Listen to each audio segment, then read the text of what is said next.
All right, there we go. Thank you so much, everyone, for being here. My name is Jesper, and I'm one of the hosts this evening. And really good to see you all. I'm very excited for this launch together. Um, and without further ado, I will give the word to Ivan and then eventually to Beatrice. Thank you so much. Okay, that was quick. I didn't expect it that quick. So, well, I'm so happy to be here, and I want to greet everybody. Uh, Probably one day, we'll remember this day, and as a beginning of something great. And so I want to just kind of go back and like tell you a little bit about like one day, maybe 3 decades ago, that when I started my journey as an activist and an organizer. And I was just a student at the Belgrade University, and got caught up in a bit of a protest that was going on. And one thing I learned there was that you can't do much as an individual. So I was just like an ordinary student, and one of the people who was living under the I wouldn't call it just like an authoritarian regime of Slobodan Milosevic, but actually everything was falling apart. The country was falling apart, the economy was falling apart, politics, society, uh, and you can't do much as an individual in those situations, because social change uh, takes a lot of numbers. But one thing we also learned over the years is that actually, yes, change takes large numbers, but also change can be done with organized small numbers.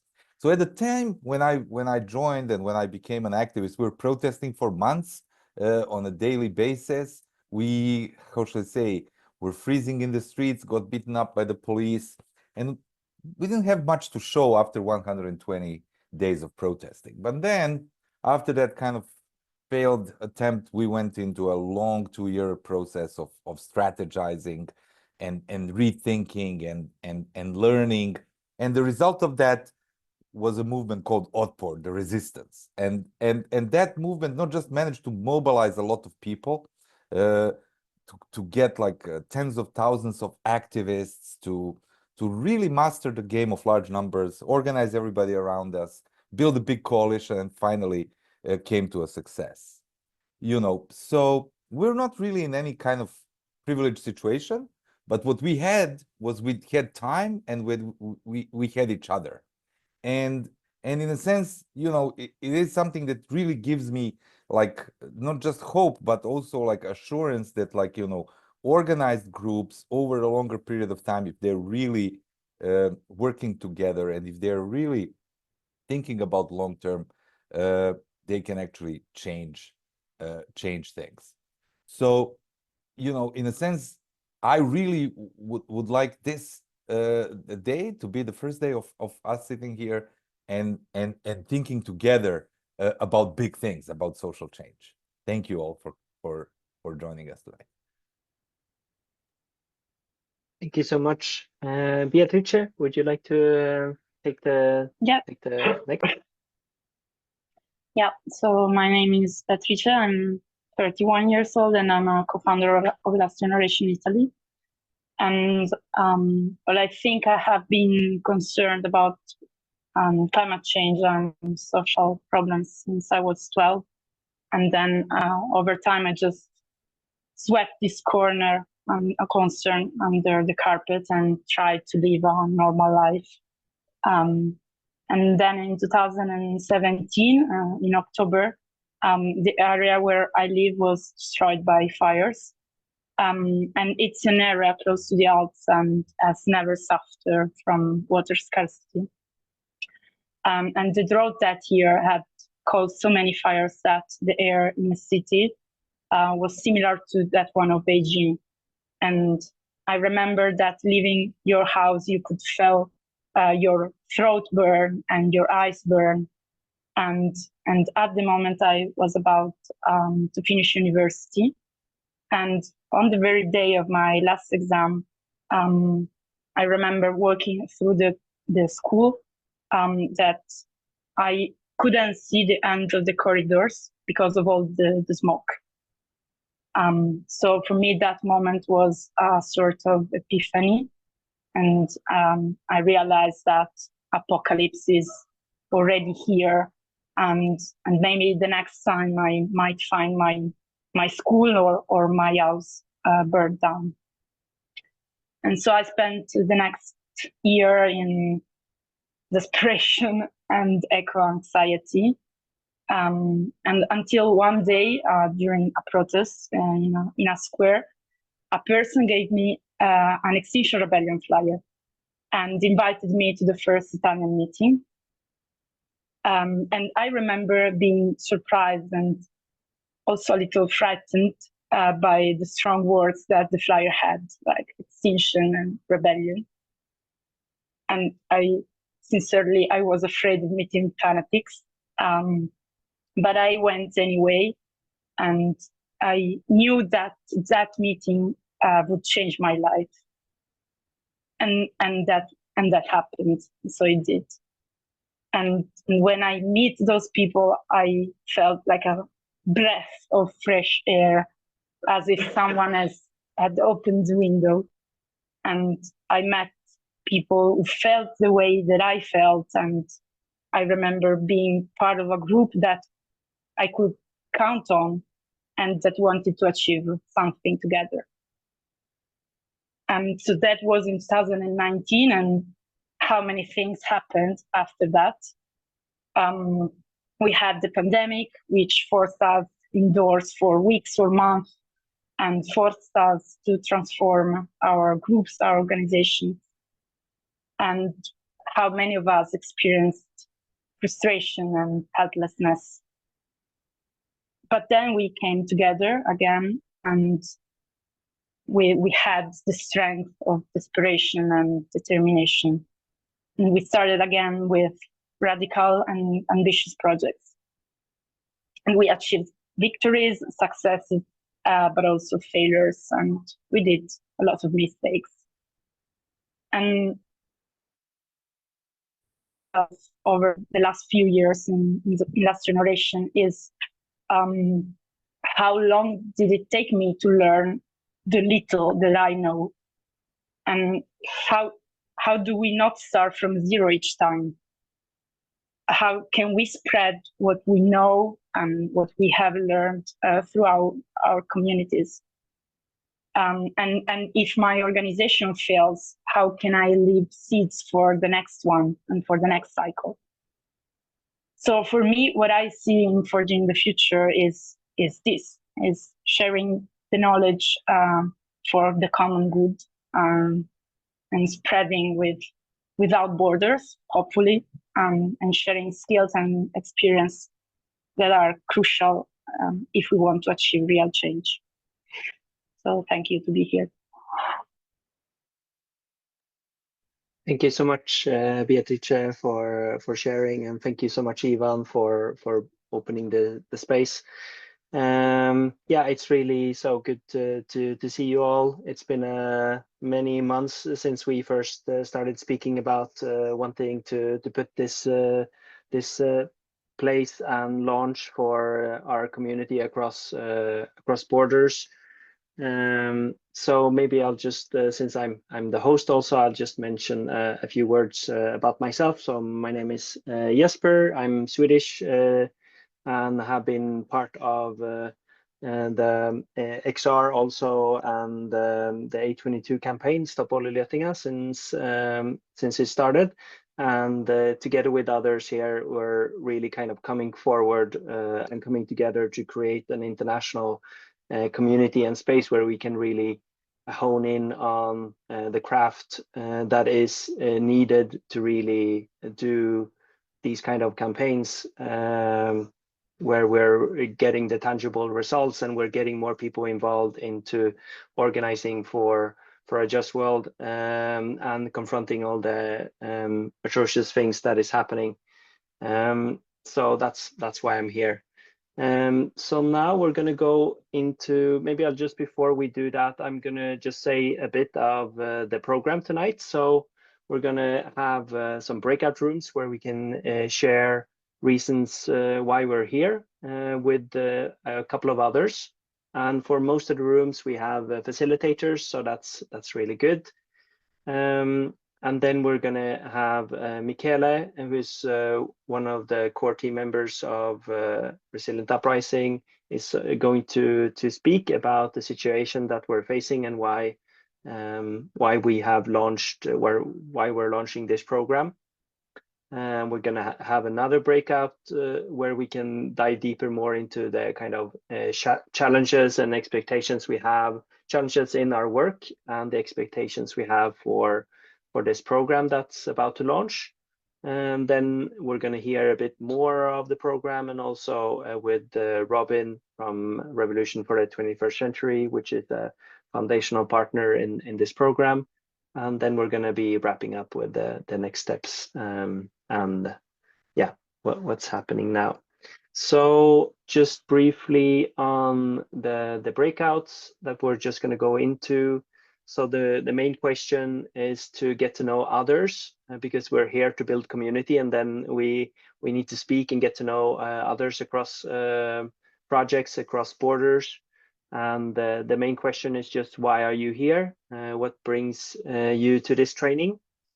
And we're going to have about 12 minutes, so divide the time among yourself. And yeah, and we're going to, if possible, the facilitator or others, then if you can just make some notes in these slides, and just take the page number on the slides that corresponds with your room. So we can also create an overview of like who's here, and really kind of understand each other, and and build this together. So I'm going to open the rooms now, and then see you back here in 12 minutes.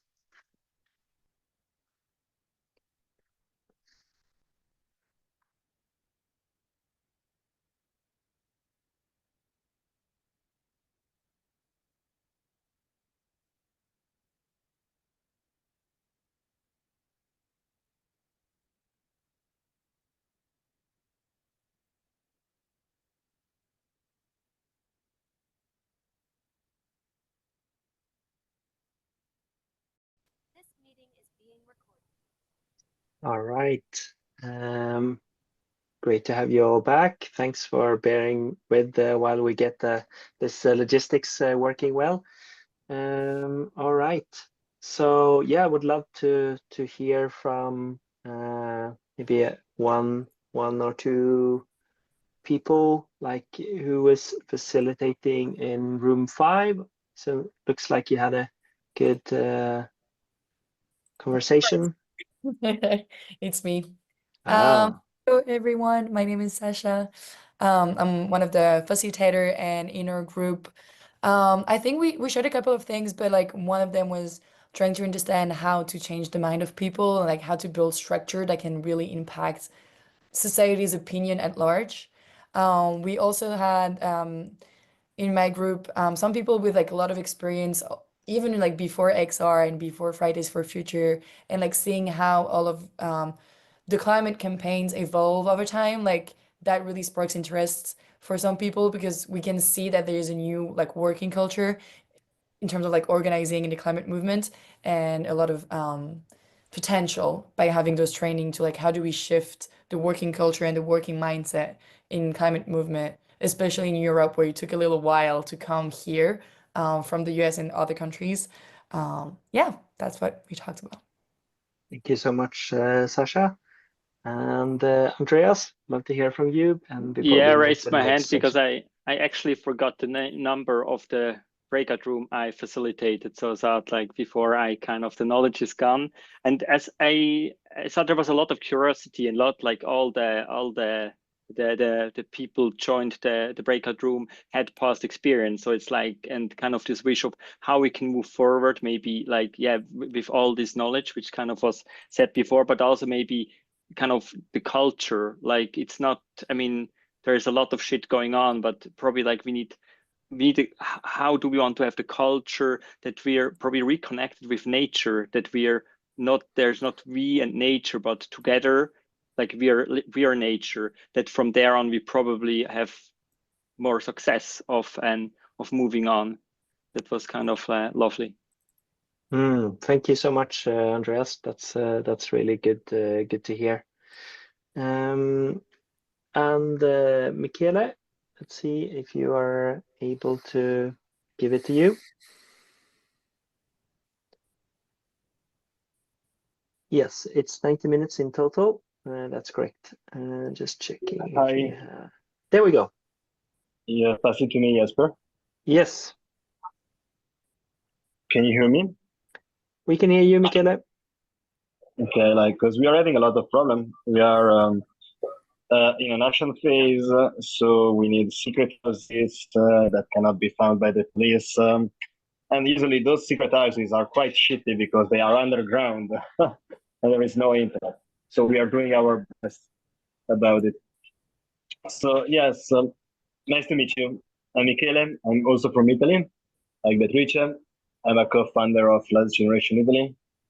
I think I've been one of the first person involved in the A22 networks, which is the coalition between Last Generation Italy, Justapoil, Ex Generation, ACNOW in Switzerland, Dernière Innovation in France, and many movements that have been between the most important climate movements in the last 2-3 years. And somehow have taken to a next phase legacy of Extinction Rebellion and that original project. And now I'm co-founding the Senior Uprising. So I want to tell you something more. I will try to make a speech which I hope is encouraging and somehow improvising. And it's difficult because I'm here with a lot of experienced activists. So it's not like talking to newcomers in a pub. No, that's easy. Here is not easy. And so I'm overexcited. So what somehow I want to deliver you is a sense of adventure. Here in the city center from walking in the street, but we can do it somehow. So yes, what I wanted to tell you is that I try that we can somehow deliver some kind of sense of adventure. I think that if people is here, what people is here should mostly believe is that they want to give their for democratic revolution. And maybe someone of you is given 10% of their lives, maybe someone is given 20% of their lives, and someone is already given 100% of their life. I believe that everyone here can give 100% of their life to the sake of a democratic revolution. And I think this is the inner desire that we have. So at least I want to tell you my story. And my story has somehow been directed to the sense of adventure since I can remember when I was a child, the first movie I was insisting my father to bring me to the cinema to look. The movie was a movie about the biography of Che Guevara, and not because I was a communist at 5 years old, of course, because I didn't understand, but because he was driving a motor and he was leaving behind everything just to make an adventure. This is what I understood at this age. There is a great song of an enormous songwriter, is an Italian, it's called Fabrizio D'André, and it says, you have to forget the railway track to come back home in order to be free. You deserve to be free. You deserve to have no way to come back home. So I think that there is a desire here of starting a real journey of stopping with bourgeois activism. I think that many of us have stopped that and starting thinking as a revolutionary. But I also know that is not something that we decide as individuals. I also know that it is extremely difficult. So like 3-4 years ago, I was completely inexperienced in structural activism and doing things seriously. And thanks to Roger Allen mostly, I have learned a lot. And now I think I'm quite okay at that. Not super good, quite good. And what I want to tell you is that almost 1 year ago, I saw that the A22 was not going that well anymore. That the project that we have done in Italy was somehow having a lot of internal clashes and problems. And I think that I spent 8-9 months in very difficult, in big difficulties. Both I was depressed and sorry, but I had no money to live. And something that was great in my experience is that I was already in a deep connection with Jesper and Bea. Then I had some very beautiful conversation with Thibaut, who is also here, and he was also the co-founder of Brazilian Uprising. And we were starting talking about how automized we are as movement leaders, how we are disconnected from each other in difficult times. And I think this is the biggest challenge. So I think there are a lot of revolutionaries out there. I think there are a lot of Che Guevaras with a motto that are riding away and living amazing adventures, but they are not connected. So this is the most problem. And the connection I had this summer with Jesper, Thibaut, Bea, and then the help we received from Ivan Marovic to see that our mistakes were comprehensible. Thank you, Sophia. Our mistakes were comprehensible, and we can learn from our mistakes, and we can learn from the past, and that XR model and A22 model was not the only model. We had also Otmor model. We also had a model from socialists in South America. We also have model from Kurdistan and whatever, okay? This helped me a lot to understand that there is a lot of need of international connection and of growing a class of revolutionaries. With class of revolutionaries, I don't mean anything special. I think it's us. It's just that we speak more, we collaborate more, we coordinate more, and we love each other, and we sustain each other when our movement collapse and go to shit instead of being atomized in our little cities and desperate. But we are already here, probably. This is what I want to deliver to you. And we absolutely need to start a phase of discussion and learning before strategizing, because we are not experienced enough now to run, in my opinion, an international organization which is well coordinated. Always this summer, one person, which is a quite famous organizer, challenged me and told me, it's not possible to have an international coordination, so focus on Italy and stop thinking about international coordination. It's something that I absolutely disagree. And so there's the challenge that we are trying to have. I absolutely disagree because it's absolutely necessary to have international coordination right now. So as we know, we are going to face 2 degrees global warming with respect to pre-industrial age, probably in the next 10 years, maybe even less.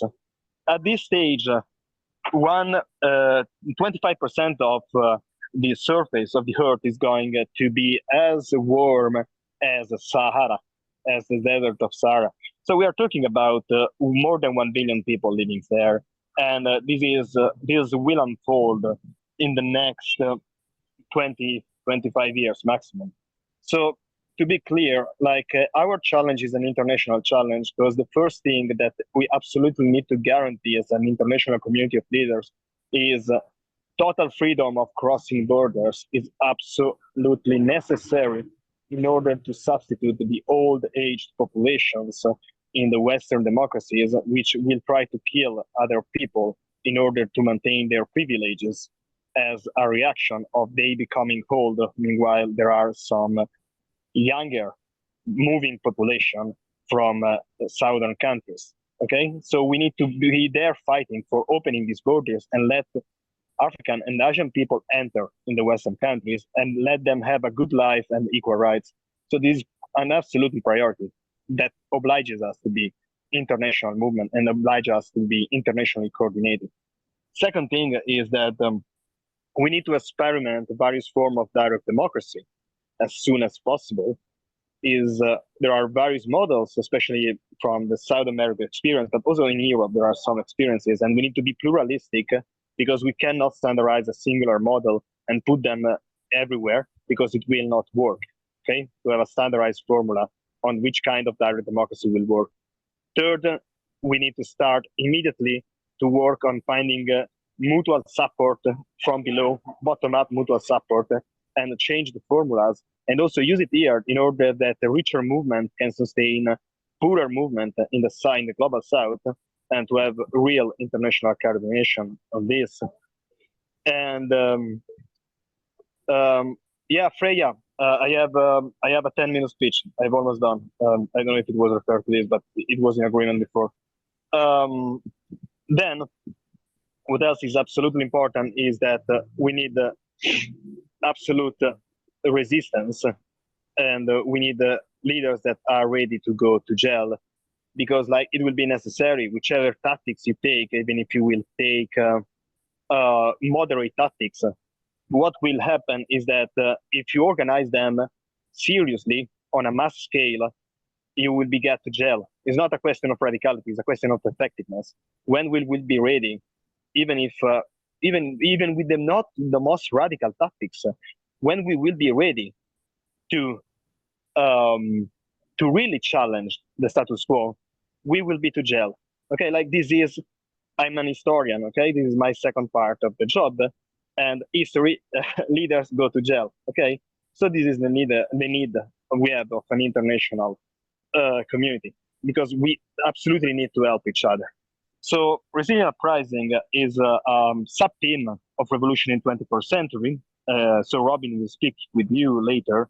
And so more or less what we envision is that we can restart a global movement which can be super big, and we can take 1 year planning for that, and we can take all the due time.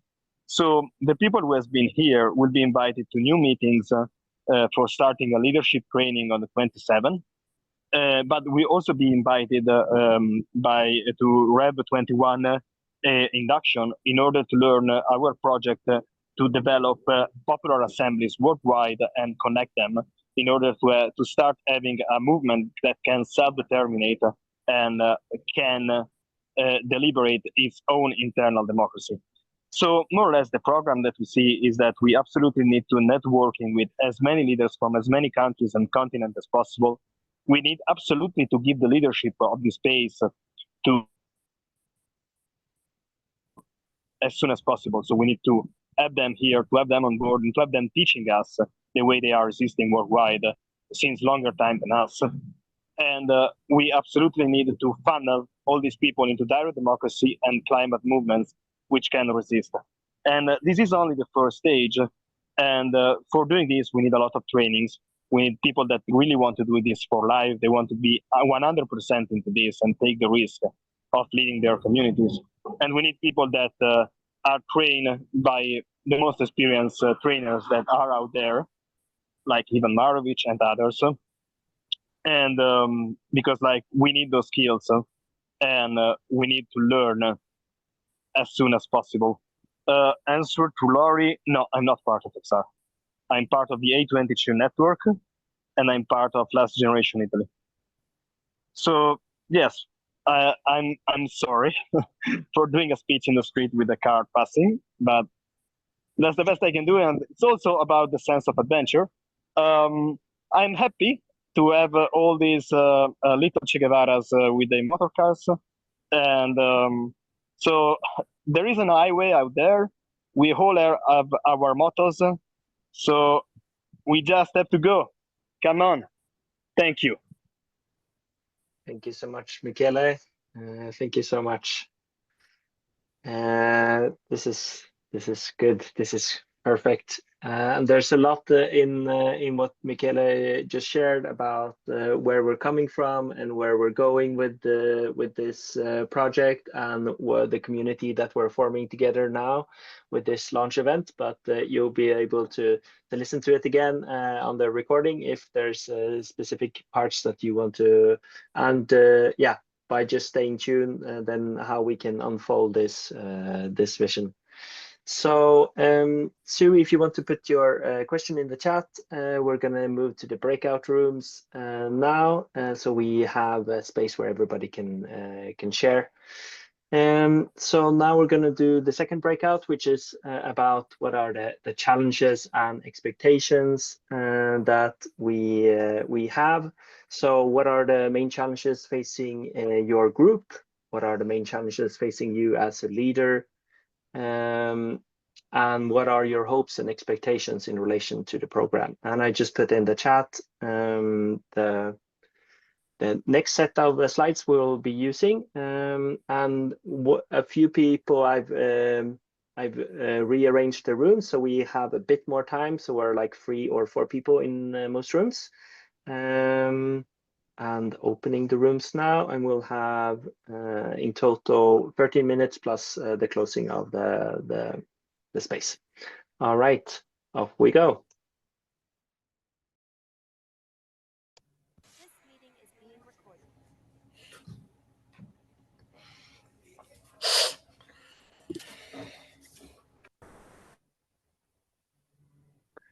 All right. Thank you so much, everyone. So good to see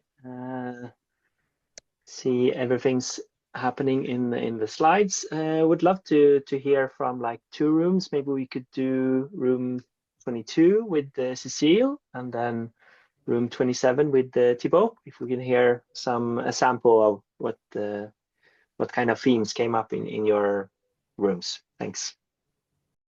Thank you. Yes, so we were in a group with people with different backgrounds. Some had more experience and others not. But I think the main themes that came out were the need to learn more about how to sustain an organization, how to get more people joining, and also make their involvement sustainable, trying to pass on new skills. How to mobilize mainly. And I'm just looking at my notes. Someone in the group is also launching a new organization, so is very keen on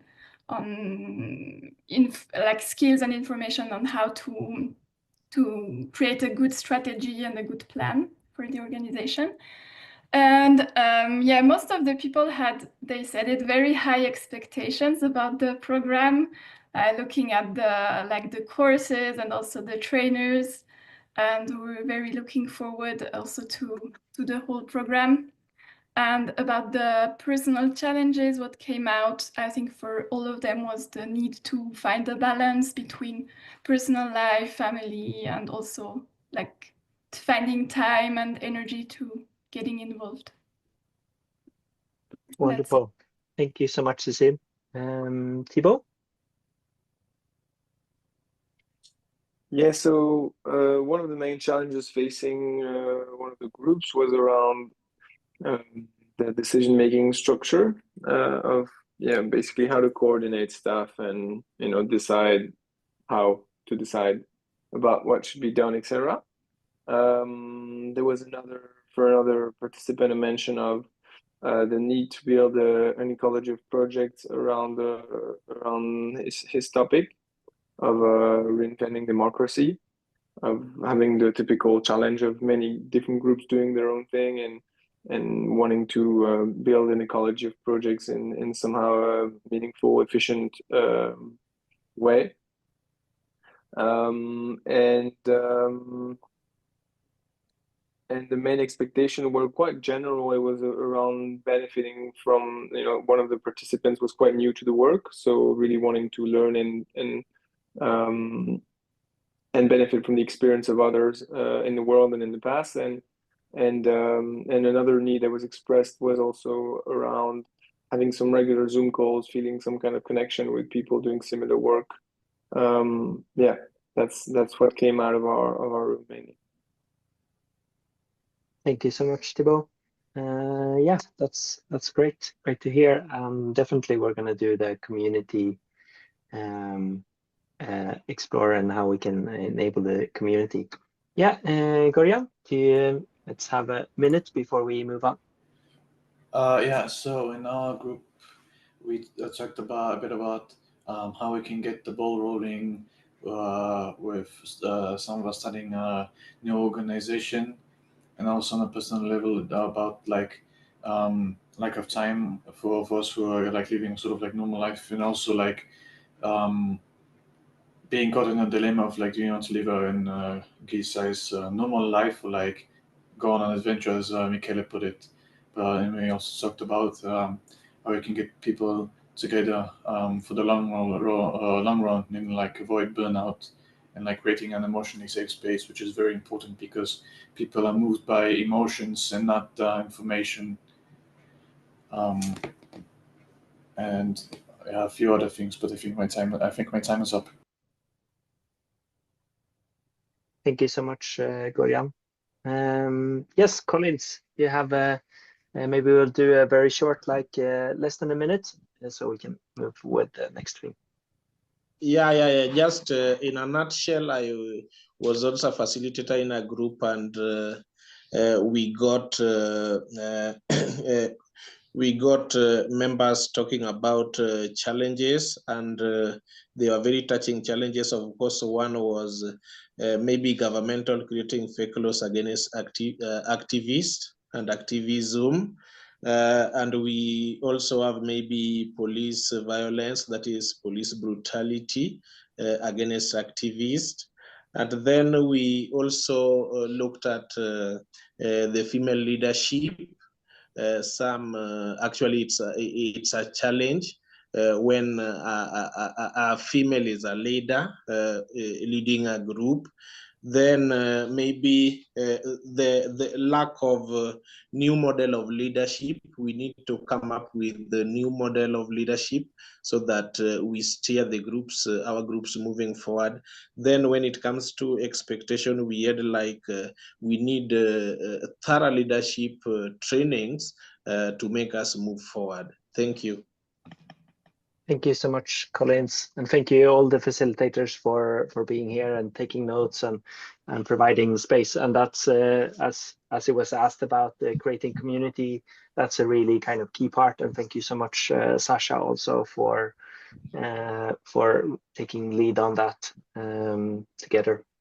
So now we're going to be moving on to the next part of the program, which is I'm going to speak for a couple of minutes, and then Michele is going to say a few words for a minute or two, and Robin about the program that we're doing and our key partner with the revolution in the 21st century, which we're so yeah, as you probably have seen, well, and it's great. Thank you for sharing the slides again in the chat. So this is a year-long training, but do come as you are. Don't put pressure and only think you can participate if you're going to be here for 26 sessions over a year. If you come for one session, that's great. If you come for a couple or a whole module or all the 26 sessions, you're equally welcome. So do not feel that the amount of times that you're participating is something to hold you back from engaging and being here. And like it was mentioned about being new to this space, we're going to have the Sundays are going to be accessible for everyone who, even if you're just starting or are curious. And then we're going to do deepening sessions for those who have, if you're working, for instance, with messaging and grand narrative, then we're going to provide some deepening sessions for those. And we're going to have 5 kind of key modules or sets of themes. We're going to start off with the grand strategy, and then strategy and tactics, leadership, organizing resources, and building organizations and teams. So there's a lot to cover, but we're going to do it through this year, or a bit more than a year. So here are some of the different topics that we're going to be covering in this time. I'm going to share this the link to these slides also, so you can see it afterwards. So right now, this is going to come out also in the website eventually, but yeah, it's mainly now here. So the first modules, the first 3 ones are where Ivan is going to be present with us. and support us, similar like he did in the autumn, together with quite a few of us. We had a big training group, which was really good. So we're going to start on the 27th, which is going to kind of sets the scene for the whole year in terms of seeing what has happened in the 20 years that's passed, and then what are the kind of lessons and the models, and how can we understand that and analyze that and move forward in a skillful way. And then we're going to go to the really kind of key topic of understanding power, because we all want to shift power, create power in a different way. So it's really important to be explicit and understand that in this work. And then moving into understanding the dynamics of the system that we're trying to shift, and how you can do that. And then polarization and movement ecology. So there's a really good first set, first module. Yeah, and here's just some elaboration on the first session, and then the full program will be available before we have the first session, but it's being created as we speak. So that's it. Michele, would you like to say a few words on how we're going to fund this program? Yeah, and the answer is you are gonna fund this program. This is the answer. So if we want to go all together in adventure, we need motorcycles to go on the highway and to kick us to fascists. And so we need money to buy motorcycle for all of us. So yes, I ask you, Jesper, to share the link for donations. Going more serious on this, of course, it was a metaphor. We are going to bet on the generosity of people, on people being generous, because like it's not the first training institute existing, of course, but often training institute are dependent on the big foundation and on big donors. And we want to be big, and we want that to be affordable to people that cannot afford that.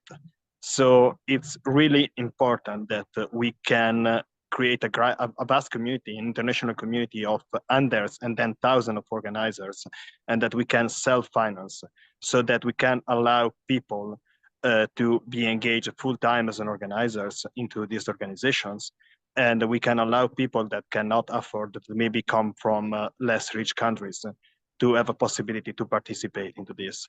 So it's absolutely relevant, and our bet is that we don't want to create another training institute that works only for rich activists in the Western countries. We want to create something global, and we need to have money to pay for great organizers and for great trainers, and also to start to build the infrastructure, technological infrastructure, to keep all these people connected.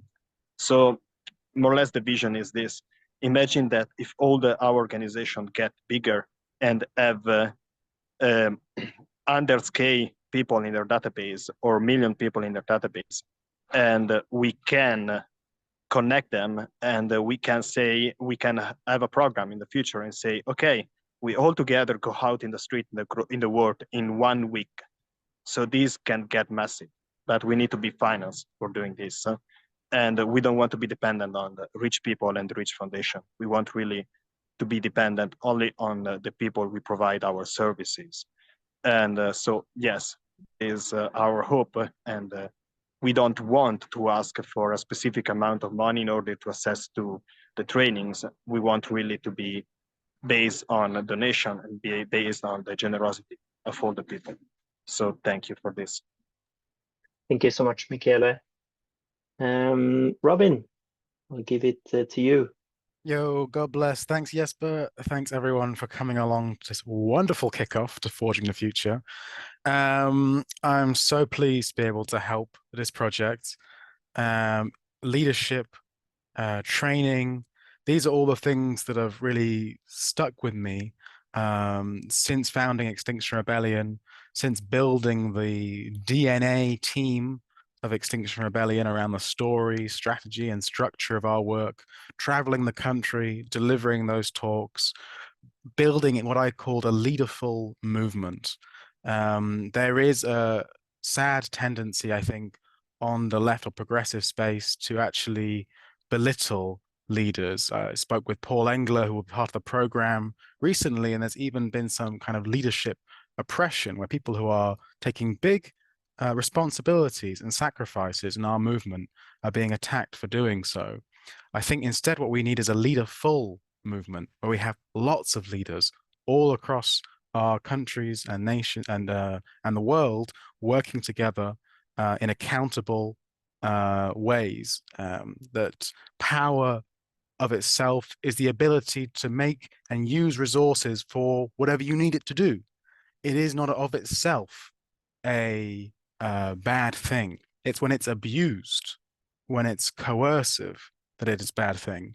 So I'm really excited to support this program with this idea in mind of building up leadership, of building up our community and collective power.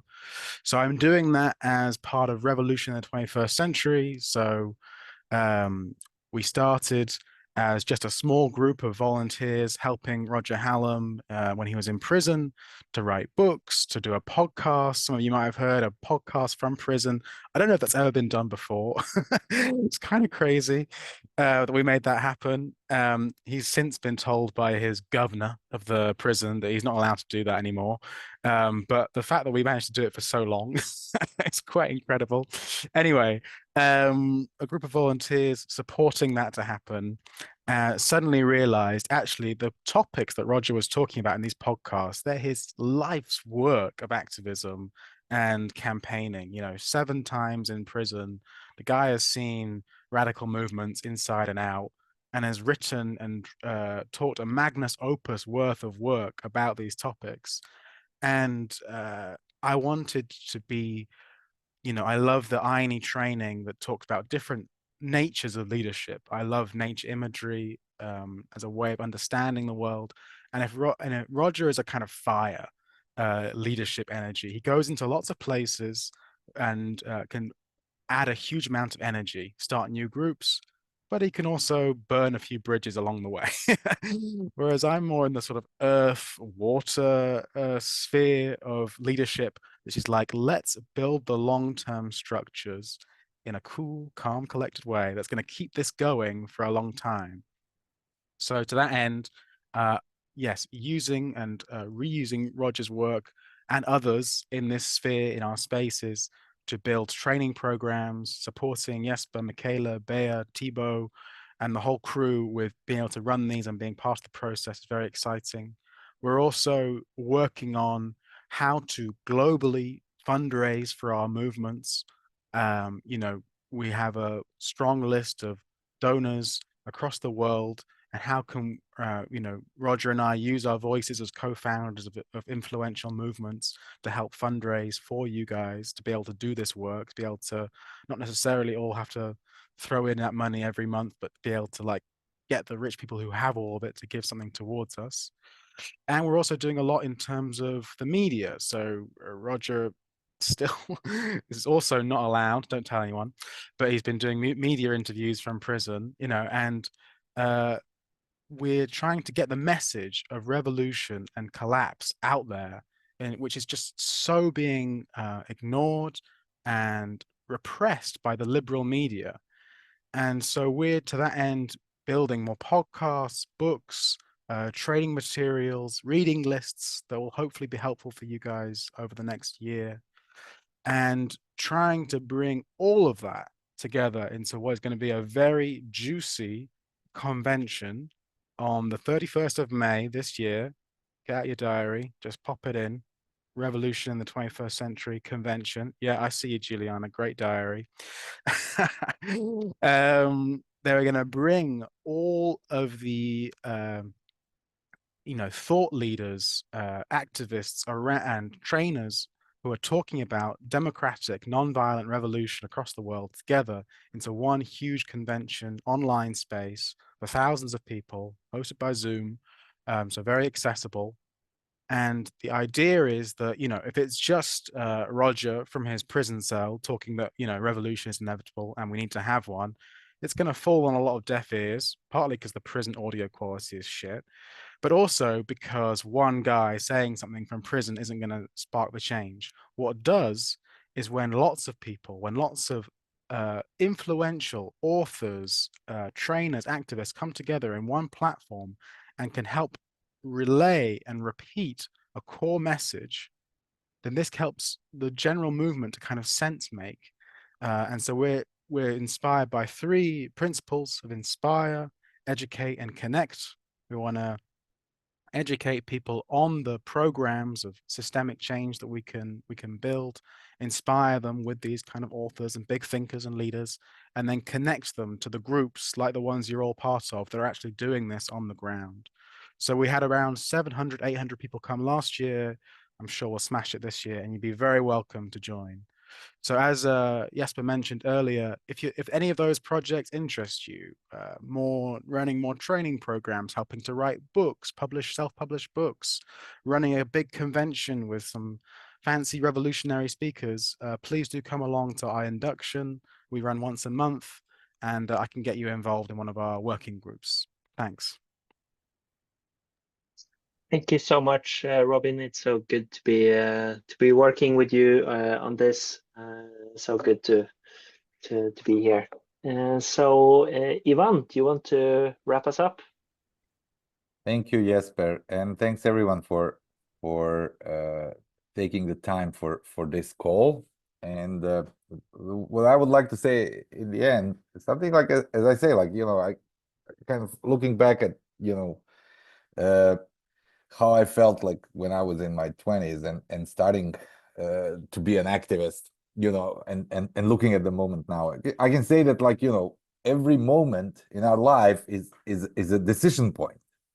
It's just that it's not usually obvious that it's a decision point, but every day, every minute, every second, we make a decision to continue our daily grind or to do something. So, or to do something to change it. You know, and it's not obvious, you know, it's like we're just continuing our daily grind, but sometimes it strikes us, you know, sometimes we actually can see clearly that we individually and as a collective have to do something. And that is, how should I say, how I feel today. It's how I felt back in the day, but it's how I feel today again. Because you know what? The world is not really at a turning point. Like, the world is rolling downhill and fast. And every day is worse than the previous day, and we know where this is going. So that's not a turning point. That's a very negative trend. But we are at a turning point, you know, individually and together. We are at a turning point because we have to make a decision. What are we going to do in this moment? You know, what are we going to do about, you know, the state of things? Because we can at least try, but then, you know, as we do try and as we do make success and as we do make progress, we can actually try bigger, and then we can actually succeed. So these big decisions will come. Maybe it's not today the day to make those big decisions, but today is the time to make small decisions. And one of those small decisions is to sign up for the sessions. And so we're going to drop here it is. The link is in the chat. This is the small decision that we have to make today, to sign up for these sessions and to start building this kind of strategy. I mean, that's going to be the first module, but all the other aspects that are going to bring together different kind of components of movement building for the democratic breakthrough and democratic revolution. These different components all require, as I said, time, and require skill, and require collective action. And with that, I invite you to sign up for these sessions. Thank you all for being here tonight. Thank you so much, Ivan. Thank you so much, everyone. It's so great to see the involvement in the chat and people's excitement.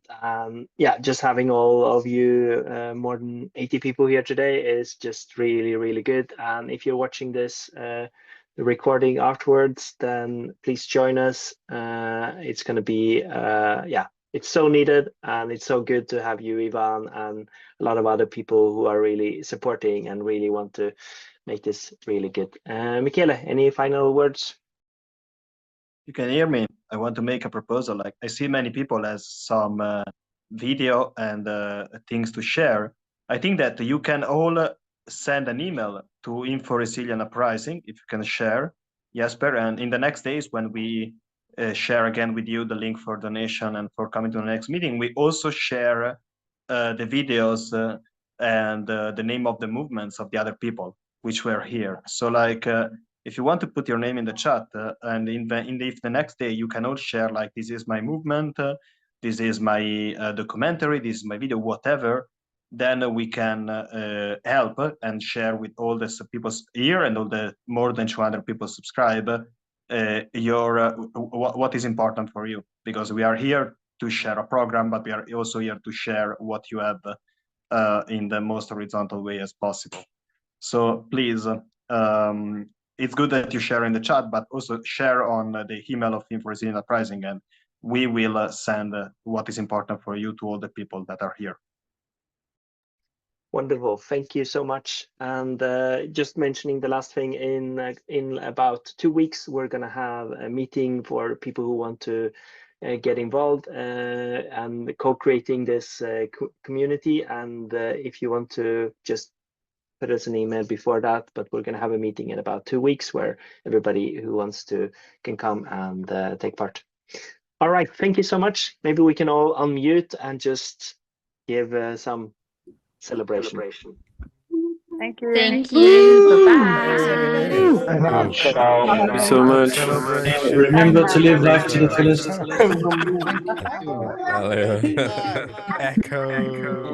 Echo. Chorus. Come on. Yeah. Rastafari. Awesome, folks. Great. Let's rock the world. Oh yeah. Right on. Yeah. Thank you.